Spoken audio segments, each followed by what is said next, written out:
We've been talking about draft prospects for the better part of about two and a half weeks here on Chicago Bulls Central. On today's episode, I want to give my list of prospects the Bulls should stay far and clear away from, even though one of them, I know they won't. We're going to talk about all that, plus a surprising free agent target for the Chicago Bulls popped up in an article, and dive into the mailbag. We're going to get into all that and more right after this.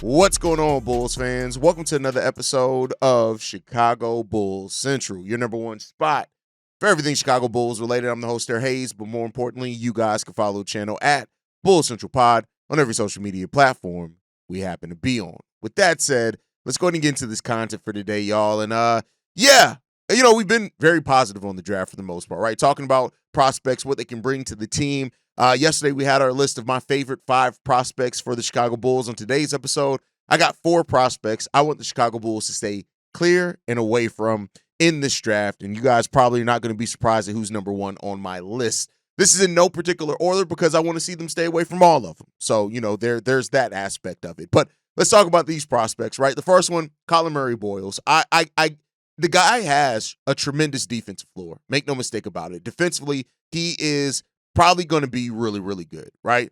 Even with him being undersized, he's strong. The defensive aspect is not a problem in this game at all.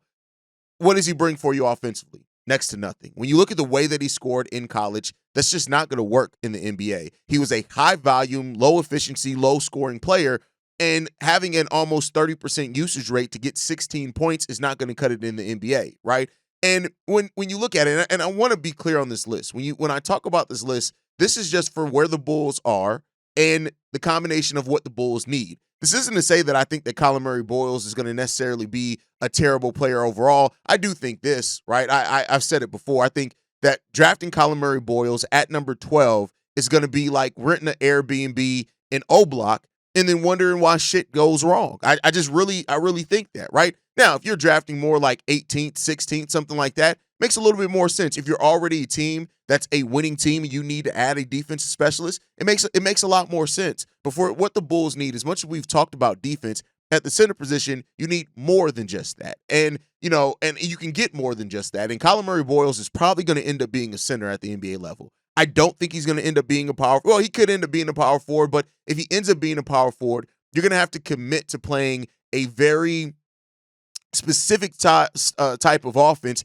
in the half court, unless he's just not part really of your offensive game plan. Maybe he just lives off cutting to the basket, things like that. But even then, he's not necessarily quick enough. He doesn't have the hops enough. He doesn't have the athleticism to really do that. So you're looking at Collin Murray-Boyles as basically what he brings defensively. That is the thing that you're looking for. And that's the thing that if you're looking for him as a prospect, that's the thing that you're focused on first, is what can he bring defensively for you first. I do think there's some teams that absolutely make some sense for Collin Murray-Boyles. Make no mistake about it, right? But he's not going to be an offensive player. He's just not going to be that really right away. That combination of height, the wingspan, all that is going to be a little bit struggle for him. But it's not a terrible player. He does have a presence in the post. He is a tank down there as well. He has solid off-ball defense, on-ball defense, all those things.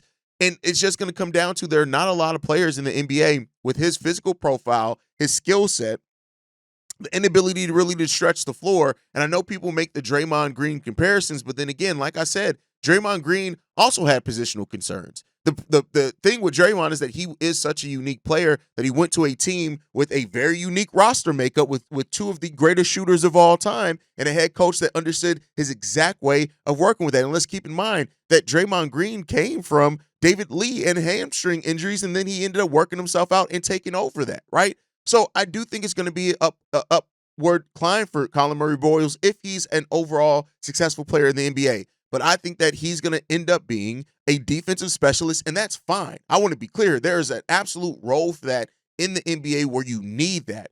But at number 12 with some of the other prospects that have more offensive upside and maybe not the on-ball defense that they are. They bring more functional defense with rim protection, rebounding, and all those other things. Again, I'm not on the Colin Murray-Boyles train. He's a player that I really do want to see the Chicago Bulls stay pretty far away from. Next up, Jase Richardson.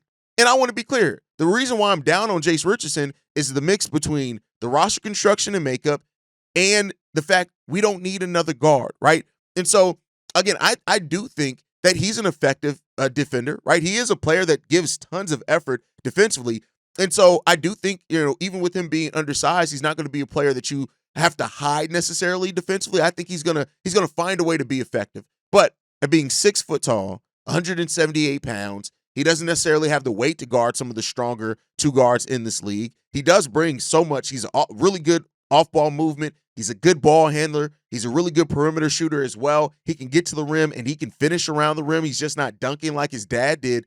But I just think when you look at this team, we don't need an undersized guard. Now, we did have one in Tre Jones, and he played pretty damn well for the Chicago Bulls, right? Like, make no mistake about it. But if you're drafting him to be your lead guard off the bench, again, that's not at 12 for me. I don't want that at number 12. You pick later on, sure, great, fine, right?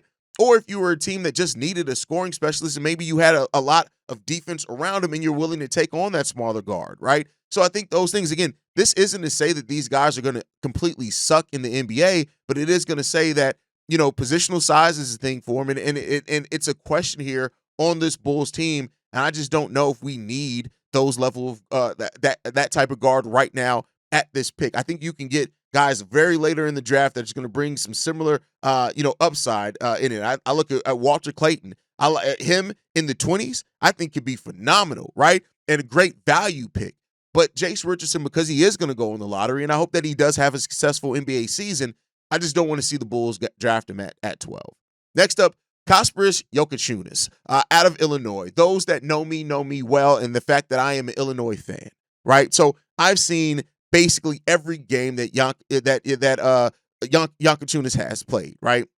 And I am not on the KJ train at all, bro. Like, I think that he has potential there. He's young at 19 years old, and I can see a perfect world in which he turns into a mix between like a Josh Giddey, maybe Goran Dragic. Like, he has some game. Make no mistake about it. It's really inconsistent right now, and I think in the bigger moments he's kind of failed and stepped down. So he's a guy that I'd stay clear from in KJ, again, at number 12, and especially because we don't need the position right now, at least not on paper, unless something's happening with Josh Giddey that we don't know right now, right? So I'm off of Jakucionis.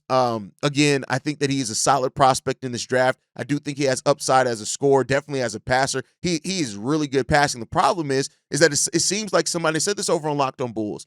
It feels like somebody at some point told Jakucionis, hey, you need to go out there and score. Put the ball in the net. And he's like, all right, bet. And some of those times he just gets caught up in trying to act as if he's this scoring guard when his best attribute really is him being a coach on the floor, his playmaking ability. Those are some of his best attributes. And sometimes he gets into this mode where it seems like he wants to be a scorer, and he's just not consistently enough to do that. When you look at some of his biggest games as well, they come in losses. And I think that is something that you want to look at and kind of monitor there as well. So Jakucionis is a player that I understand the allure. I still think he's probably going to even be off the board before the Bulls pick, but he's not a guy that I would want to see come to the Chicago Bulls. Then the last player on this list, Carter Bryant. And I know this is going to surprise a lot of people. There are a lot of Bulls fans that are really high on Carter Bryant, right? And then I think people need to realize as well that Carter Bryant is basically P. Will. He's basically P. Will. He has the archetype to do a lot. He's young, 6'6", 7-foot wingspan, all of that. I do think that he's shown more aggressive. Like, I don't think that he has the passive nature of P. Will, but at this, how raw Carter Bryant is, it just is. I just see more refinement with just as much upside from something. You know what you can get into? Sometimes with draft prospects, you can look at him and say, oh, look at what they did. Oh, how long have they been playing basketball? Oh, he's only 19. Imagine when he's 22, right? And again, the thing that I talked about with this Bulls team before is that you can't focus so much on the floor that you ignore the ceiling. And I mean, focus so much on the ceiling that you ignore the floor. Carter Bryant did a lot of nothing. 6.5 points, Didn't only started 5 games. He came off the bench majority. Yeah, he got a block and a steal per game, which is really good, especially considering he only played 19 minutes. And there is the makings of a really good NBA player there. Make no mistake about it, right? Like I said, this isn't a list to say that these guys are going to suck. I think that probably all 4 of these guys are going to probably find out a role for themselves in the NBA. Make no mistake about it. But I just don't think that. I think there are too many solid places and solid players at other spots that I would rather take than Carter Bryant. I think Carter, and one of the alarming things is like his finishing around the rim was bad, like 16% around the rim, even on the assisted. That's on the unassisted buckets, but then on assisted, he doesn't shoot a really good percentage either. So I'm a little bit cautious about Carter Bryant, and because of that, because I see more players like Derek Queen, of course, players like Thomas Sorber, even Asa Newell. Even I would say that Jase Richardson, I think, is a more sure thing than Carter Bryant right now. So those are guys that I would stay away from in this draft. Let me know your thoughts down below. Who are some players you want to see the Bulls absolutely stay away from in this draft, right? But one of the places that the Bulls also they're going to potentially have one free agent spot unless they open up more in trades. And so with that one, they got about $19 million that they can fluctuate with. They got a trade exception. They have the full mid-level exception that they can use. I think we also have a biannual exception because I don't believe we used it last year. And so the Bulls can be a player on the free agent market, but basically for one free agent, right? And that's one free agent that is still going to be a reasonable contract. You can't pay over $19 million. So that really, unless they open something else, it takes you out the Miles Turner. That's why I said that Jonathan Kuminga would have to be a sign and trade if we were to do that deal, because there's just not a lot of money that the Bulls have to give to an unrestricted free agent. But there is this article that was written in regards to that the Bulls could take a look at Malik Beasley. And this one comes from Bailey Bassett is the writer on this article. And they bring up that, Malik Beasley and his three-point shooting could be something that this team drastically needs. Now, he played on a contract of $6 million last year. So the Bulls are one of the few teams that can give him a raise right now. I do think the Detroit Pistons are probably going to be they can use the early bird rights to try to bring him back, and they may very well do that, right? But I think that he's going to be aiming for more money. The question is that at 6'5", he's 28 years old. He's going to turn 29 in the middle of next season. What's that look like for the Bulls? And I want to look at Malik Beasley and what he brought to the team. He had an almost historic three-point shooting year, and that's because of the volume he was able to shoot. But people who look at that and try to make it seem like it was only a one fluke year. Malik Beasley has been doing this, like contested threes. He's been hitting that at an almost 38% clip for his entire career. Malik Beasley has been a really good shooter. Now, defensively, he stepped up a lot last year, which was kind of unexpected for Malik Beasley. I'm not ready to call him a 3-and-D player yet, but on players that he guarded, they shot the ball on average about 3% less than their season average as far as field goal shooting percentage. Last year for the Detroit Pistons, they were a plus 4.8 with him on the court, and he had an estimated wins added of 12 wins added. That's the second highest in his career. He had with Milwaukee the year before that, it was plus 19. So this is a guy that he does bring some of what I think the Bulls could definitely need. Now, the question is at 6'5", right? You have Ayo Dosunmu coming back, who, while not the shooter that Malik Beasley has ever been, he's a better defender, right? And if you have him and Kevin Huerter, Ayo Dosunmu and Kevin Huerter, do you need Malik Beasley at that point? Because them combined, through their powers combined, bring more than what Malik Beasley would bring. And I don't see, maybe if you're looking to trade Kevin Huerter, then of course that opens up a spot for Malik Beasley for minutes. He played all 82 games last year, 16 points per game. He only started 18 games. He shot the ball 41% from three, taking 9 3-pointers per game. This is a guy that, coming off your bench, I think could be a productive bench player for you. I kind of only see the Bulls doing this, though, is if they make a move at different spots. Because, like, if you move Javon Carter, again, he's not in the guard rotation, but with you having Lonzo Ball still on this roster as well, and a player that is a defender and a three-point shooter, has a good plus-minus, all those type of things, I just don't know if Malik Beasley is going to make sense for the Bulls once, everything's all shaken out. But I do think, hey, maybe that's a player to watch out for in free agency, and we'll see what the Chicago Bulls do. But let me know your guys' thoughts on that down below. It is Saturday. That means it is Mailbag Day. Let's get into these voicemails. We got a video one. The first one up. That one's from Brian. Haize. Brian here. Hey, man. What's shaking? Let's talk about the Bulls. How about that? That sounds interesting, doesn't it?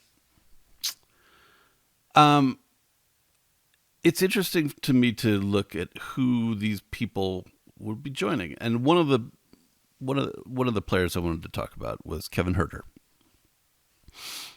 The eye test, he was great last year, right? Like for the Bulls. I remember when he was, we were there had been rumors that we were trading him for Zach and in some iteration at some point. And I did a shallow dive on him, and I was like, it was clear to me, this guy's good, actually. Like, they wanted him out of Sacramento, but like, this dude's good. I didn't know how good he was I didn't expect this good, because like the eye test was very obvious to me. This dude is a connector. The passing was rad.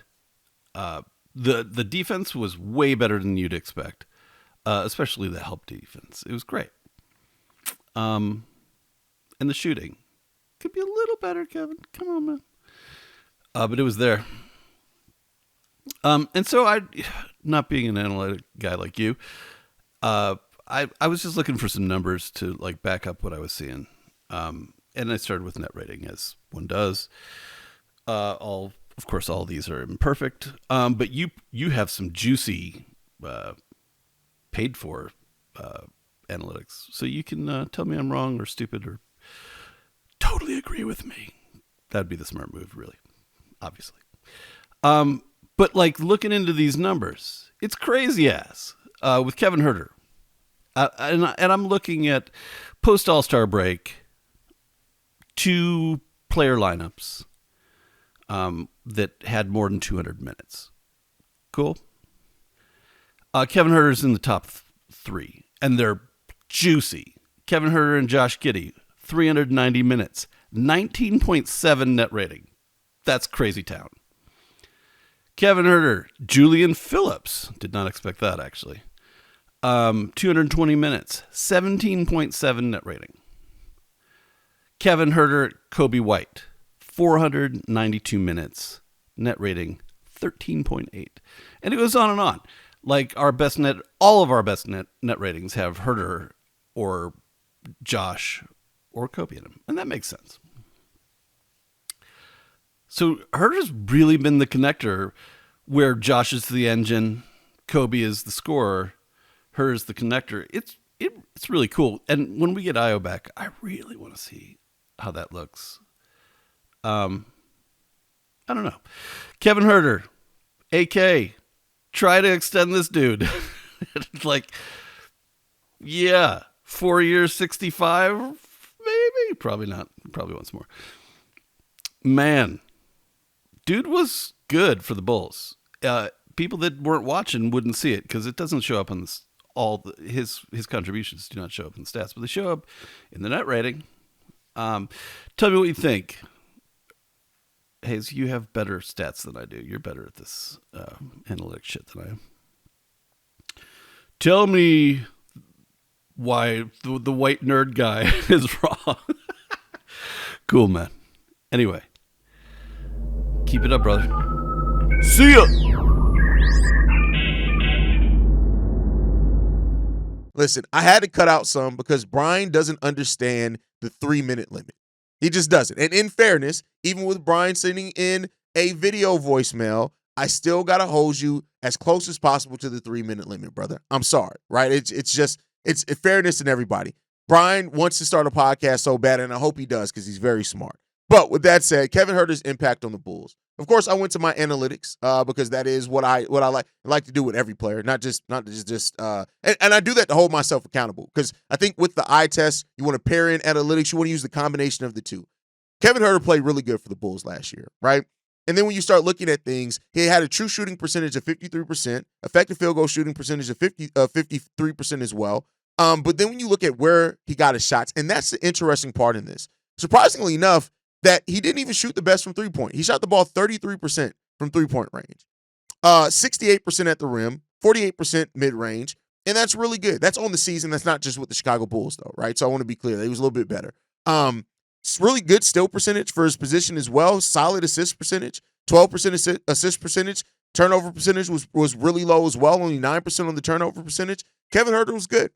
He was good for the Bulls. There's no mistaking that. Kevin Huerter came to the Chicago Bulls last year, and he was good.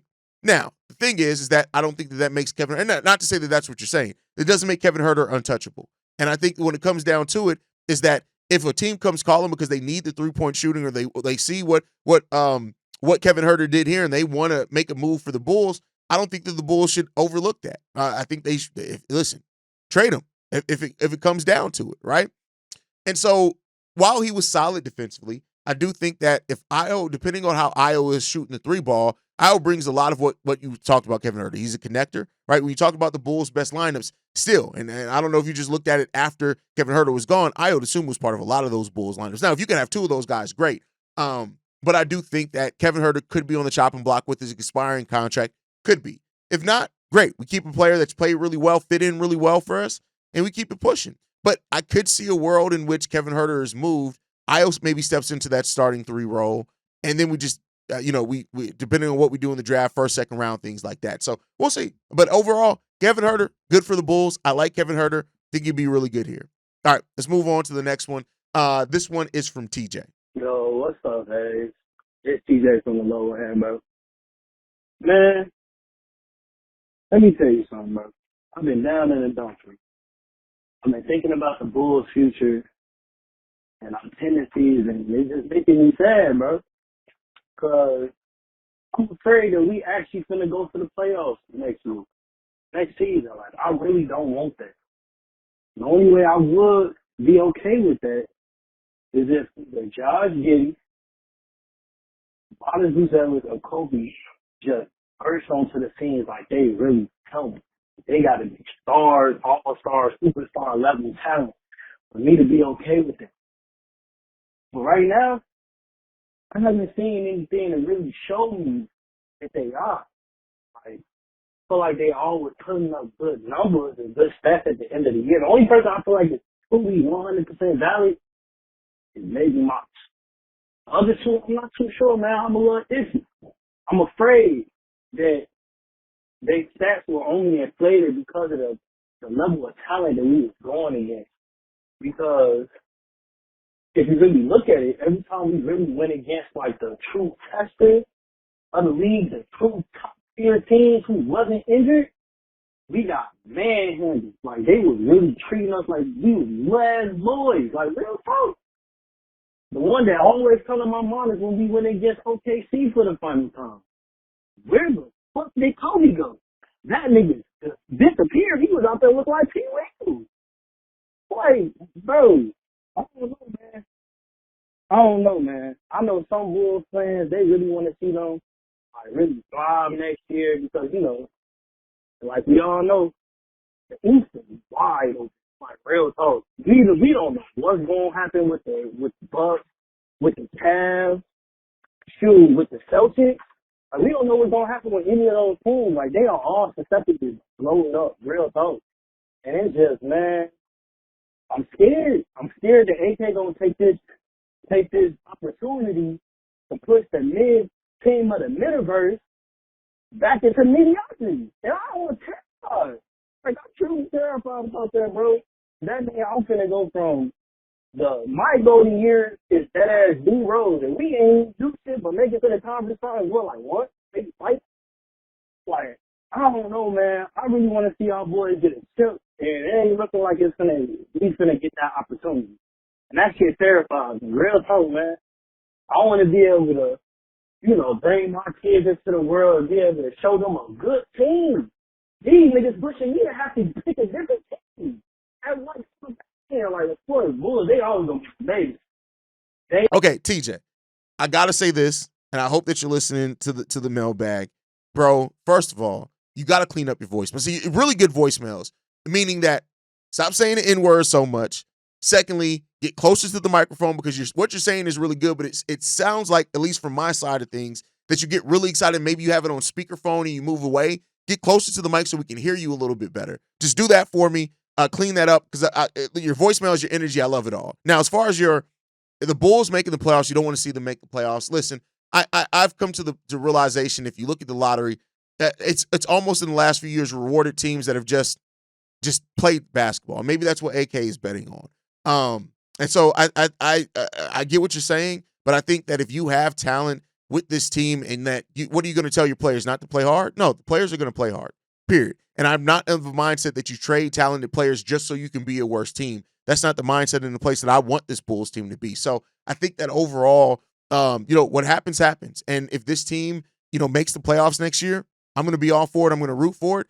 And I'm not going to necessarily just focus on the lottery aspect of it. You got to develop. And if Modest is going to turn into one of them ones like we hope that he can, you want him to be in winning situations, in situations where he's playing to win, not playing to lose, and playing for lottery odds, right? So I think that's the thing that comes down to it. But we'll see what the future does hold overall. Like, I get your concern. I get a lot of Bulls fans' concerns on that, because then what if you just stay hovering around that for the next 3 years like we have been for the last 3 years? But, we're a younger team. We're developing. We got to let's see what we do at number 12 this year, and then we'll see what we got. All right, let's get into the next one, man. This one's from Mello. Yo, what up, Haize? This is Mello. Just wanted to get your opinion again on a couple things. One, with the whole new thing about Coby potentially being, moved. One, with the teams that's interested, the ones that seem the most intriguing to me is the Orlando, because of the possibility of getting another pick in the draft this year, and possibly that Dallas trade. Now, out of those two teams, which one would you prefer the Bulls do the move with, and why? And if they did do the move with Orlando and the Bulls got 2 picks in this draft, who would you pick first at 12? If, say, Sorber and the guy Coward were there, both of them were at the 12 spot, which one would you take and why? Just was thinking about that, because I'm like, if they get 2 picks in the first round, that's crazy. If they end up trading Coby, do they end up moving Coby for another guard? I mean, since I will probably get back Cole Anthony, who ain't that good. That's like another ball-headed hoe. So you look at that, but, do they try to get another guard in the draft, which means they could take Coward, or do they just go first for the big man and possibly see what guard is available at 16 if they do that move? Just wanted to get your opinion. All right, see Red.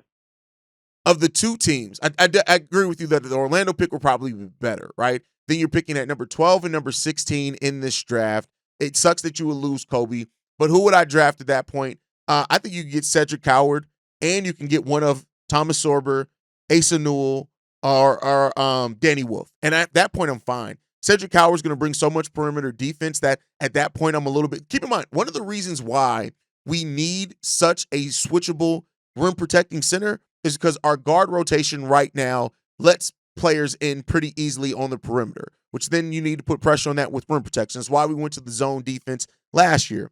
So I think if you get a player like Cedric Coward who shapes up to be a two-way player, that alleviates some of that need that you need for as much rim protection. Still want rim protection, right? But Miles brings a little bit of that. I do think Danny Wolf can still get you about a block per game. So at that point, I think if you can walk away from the draft with Cedric Coward, Asa Newell, or Cedric Coward, Danny Wolf, or hell, even if it's Cedric Coward, Thomas Sorber, who I am willing to take at 12, but maybe he could fall to 16, I'm 100% happy. That's like the perfect draft scenario. Now, it sucks that we will lose Coby in that scenario, but I think that's almost a perfect draft scenario for the Bulls. So we'll see. And that's if they trade. I'm not saying it's a perfect, we need to trade Coby. I want to see Coby stay here. And, so that's just my thought process on it, but I guess we'll see. All right, let's get into this next one, man. This next one's from Larry. What up, Haize? It's I've been listening to your emails about the Coby White. This is Larry out of Mobile. About Coby White in the trade. My concern with Coby is, what if we have another slow start? Another slow start this season. I know he's been doing that the last couple of years, and then he kind of kicks it up, and then he ends up higher. But now we need to pay him $30-35 million a year. And I would rather not trade Coby. But at the same time, I'm a little concerned that once we get in the season and he starts slow again, now we got a decision. Okay, what are you going to pay a player that is inconsistent and starts slow? Is that $35 million a year? You're going to tie yourself to that and Josh Giddey? If we get a good deal, I'm okay with moving Coby out, because now we got to pay this extra money. I'm willing to move him for a good deal. The first round pick in the top 15 and a second is what I'd be looking for to trade Coby this offseason without taking back any bad money. But appreciate your thoughts on that, and I wouldn't mind taking Cedric Coward at number 12 just on the upside pick. I think it's worth the risk. I appreciate it. Coby's slow start. Here's the thing. I look at Coby's slow starts in part due to his role has changed every year. Every year that he's been, you look at from his first year to his from his rookie year to his second year, right? He came into that second year expected to be a starter for the Chicago Bulls. And, he didn't play the best, right? But, in that team makeup, the coaching was bad. Jim Boylan was still the coach of that team, and that just was not really a good team, right? So that's what Coby came in from year 1 to year 2, right? Found out, it wasn't all that good start. He started 54 out of 69 games that season. The following season after that, he came in, he was a bench player, right? That was the first season of the Lonzo DeMar here. He came into that season in year 2. He started 17 out of 61 games played. The following season after that, while he still came off the bench in that season, that role changed yet again because of Lonzo being gone, Ayo being in the starting lineup. He played 74 games, only started 2. Then last year, he started off as the starting point guard. This year, he came into and he was the starting 2, playing with a completely different player that was ball dominant, playing off ball. So I think that though there are legitimate reasons for why he couldn't be off the slow starts. That's why I hope his role doesn't change this year so that we can see, all right, was the slow start because your role changing, or are you just a player who's always going to get out the slow starts, right? I think that's an important part to be able to see from Coby this year, and we'll see what the future does hold there. But, I attribute those slow starts to that. As far as paying Coby, I mean, listen, you got to pay players to keep them. That just is what it is. You got such a good deal on this last deal that now you're about to pay for it. And, if Coby if he didn't have if he wasn't as team friendly of a contract, maybe you could have signed him to an extension this year without him going to unrestricted free agency because his raise would be higher. So that's a part that plays into all of this that, the woulda, coulda, shoulda, but that's just the way that it worked out. And now we just got to see what's going to come out of it. But that's the voicemails for today. That's my time for today, guys. Make sure you guys are following us at Bull Central Pod. You can send us any feedback, questions, comments, concerns. BullCentralPod@gmail.com. Lastly, if you want to leave a text message and our voicemail for the mailbag, the number to do so, 773-270-2799. We are the number 1 spot for everything Chicago Bulls related, but that's thanks to you, lovely and beautiful people. And like I like to end every episode on, go Bulls. Love you guys. See you right if you can, y'all. Peace. This has been a presentation of the Break Media.